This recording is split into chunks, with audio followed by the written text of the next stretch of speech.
ഇവിടുത്തെ അച്ചായന്മാരോടും അമ്മാമ്മമാരോട് ഞാൻ ചോദിക്കട്ടെ, 70 ഞാൻ താത്തു പറയാം, 60 മുകളിലോട്ട് പറയുന്നത് ശരിയല്ലല്ലോ, 50, 60, 70 ഒക്കെ ആയില്ലേ? എത്ര സാക്ഷ്യം കൊടുക്കുവാൻ നമുക്ക് സാധിച്ചിട്ടുണ്ട്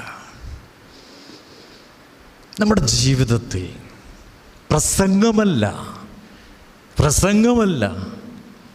പ്രവൃത്തി കൊണ്ട് ഇവനൊരു ക്രിസ്ത്യാനിയാണെന്ന്, ഇവനൊരു ദൈവ പൈതലാണ്, ഇവൻ സമൂഹത്തിന് നന്മയാണെന്ന്, ഇവൻ ക്രിസ്തുവിൻ്റെ ശിഷ്യനാണ്, ഇവൻ ക്രിസ്ത്യാനിയാണെന്ന് സാക്ഷിക്കുവാൻ ജീവിതം കൊണ്ട് സാക്ഷിച്ചിട്ടുണ്ടോ? പരിശുദ്ധ നോമ്പ് 36-ാം ദിവസമാണ്, താമസിച്ചിട്ടില്ല. ഇനിയുമുണ്ട് സമയം. ഒരു നിമിഷം മതി.